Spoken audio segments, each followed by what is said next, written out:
Sir ఏముందని sir ఇక్కడికి వచ్చాము?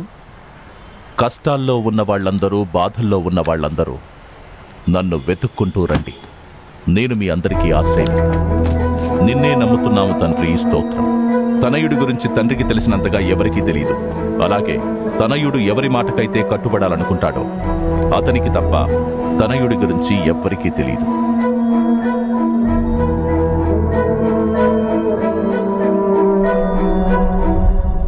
పిచ్చివాళ్లు మాట్లాడే మాటలు సార్ ఇవి. ఈ వచనాలేవి దేవుడివి కావు, లూసిఫర్ చెప్పేవి. మతాలు, ప్రార్థనలు ఎన్నో రకాలుగా నిర్వచించబడ్డాయి. యుద్ధాలు, ఆక్రమణలు ధర్మం కాదు, అధర్మ మార్గాలు. నేను నీతిమంతుల కోసం కాదు, పాపుల్ని పశ్చాత్తాపడేలా చేయడానికి వచ్చాను అని బైబిల్లోనే రాసింది కదా. బయలుదేరుతాను ఫాదర్. అలాగే, మళ్ళీ కలుద్దాం.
ఇంతకు ముందు జరిగినట్టే మళ్ళీ ఇక్కడ హత్యలు జరగడం నిజంగా ఆందోళనకరంగా ఉంది. ప్రొఫెసర్ మాథ్యూ,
ఈ మాత్రం నువ్వే కాదు, ఎవరైనా చేయగలరు. ఏం పర్లేదు, ఇంకొకటి మిగిలే ఉన్నాడుగా.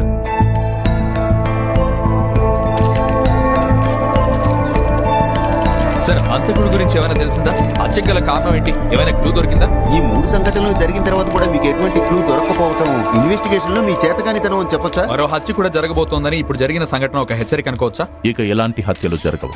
ఏ నమ్మకంతో చెప్తున్నారు? మా నాన్నగారి పేరు అబ్రహం. ఆ నమ్మకంతో.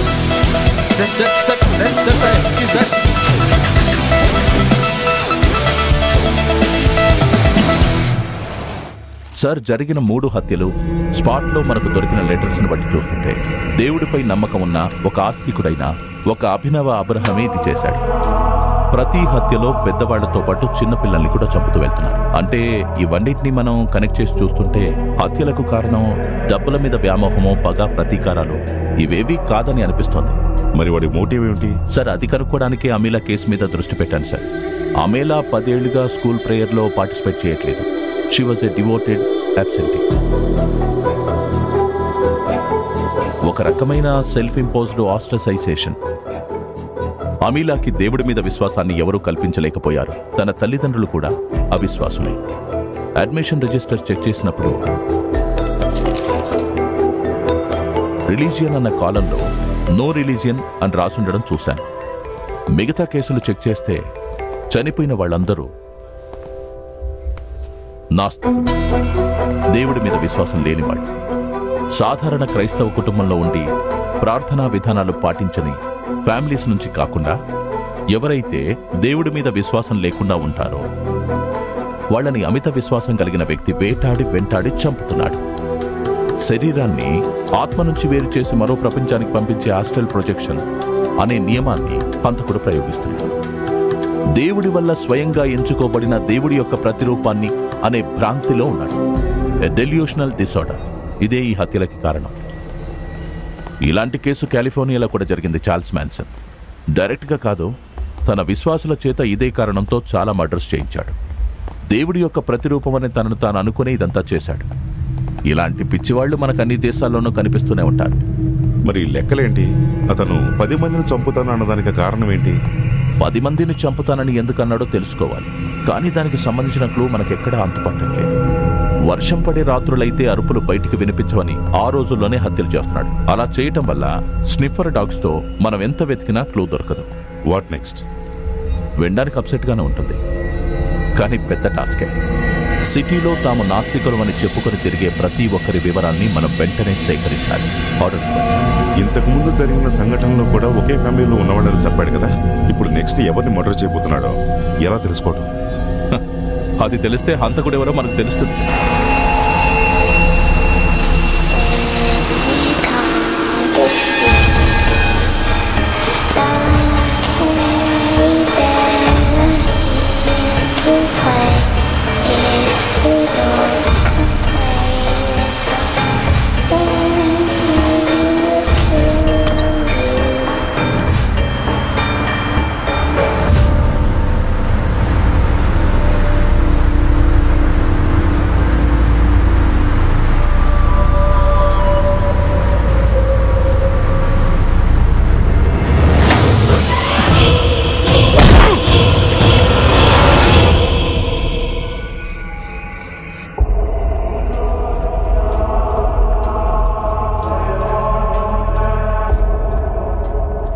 మేరీ మాత సెమినారీ బ్రదర్ అయిన సైమన్, నీకొచ్చిన ఆదేశం దేవుడి నుంచి కాదు, సాతాన్ నుంచి.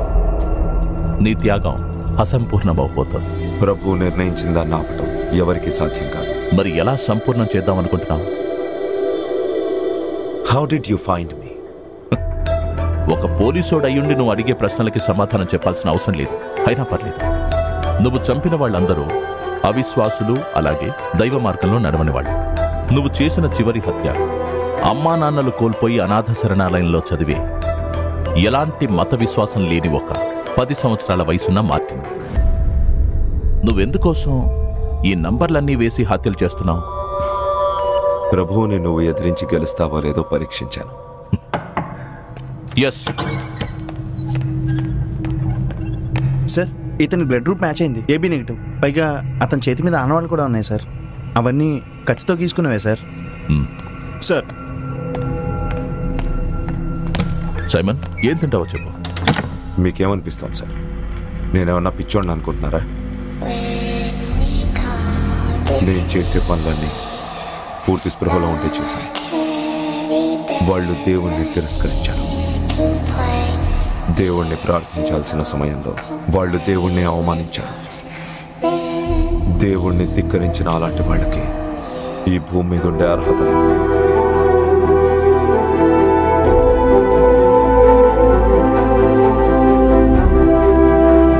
సార్, ఈ బలుల్ని సంపూర్ణం చేసి తీరుతాను.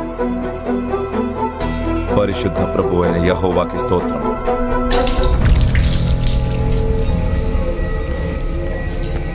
సార్,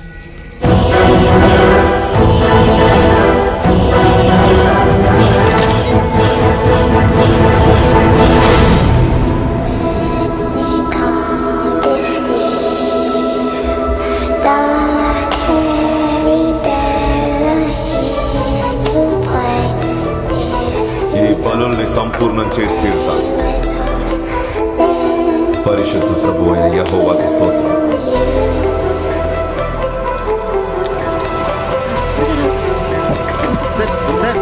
సార్, అంతకుడు పోలీస్ కస్టడీలో ఉన్నప్పుడు సూసైడ్ ఎలా చేసుకున్నాడు? పోలీసులు అంత నిర్లక్ష్యంగా ఎలా వ్యవహరించారు సార్? సార్ చెప్పండి. ఇప్పుడేమైంది? దేవుడే నిన్ను ఓడించాడు. డెరిక్ అబ్రహం సర్వీస్లోనే ఇదొక పెద్ద బ్లాక్ మార్క్. ఓటమి అని చెప్పొచ్చా? కస్టడీలో ఉన్న వ్యక్తి చనిపోయాడంటే అది మీ అజాగ్రత్త అని అనుకోవచ్చా? No comment. Please move. Sir దయచేసి ఏదో ఒకటి మాట్లాడండి సార్. ప్లీజ్ సార్ మాట్లాడండి సార్. సార్ సీనియర్ కిల్లర్ ఆత్మహత్య, చేతకానితనాన్ని మరోసారి బయట పెట్టుకున్న పోలీస్ వ్యవస్థ. రాష్ట్రాన్ని అట్టుడికించిన సీరియల్ కిల్లర్ సైమన్ పోలీస్ కస్టడీలోనే ఆత్మహత్య చేసుకున్న సంఘటన ఇన్వెస్టిగేషన్ ఆఫీసర్ డెరిక్ అబ్రహం చిక్కుల్లో పడ్డాయి. అతన్ని సస్పెక్ట్ చేశారు. కేంద్ర హోంశాఖ మంత్రి ఒత్తిడి తీసుకురావడం వలన డీజీపీ దీపక్ చరణ్ ఈ విషయాన్ని విలేకరుల సమావేశంలో తెలియజేశారు. రాష్ట్ర వ్యాప్తంగా ఇప్పుడు ఇది చర్చనీయాంశమైంది.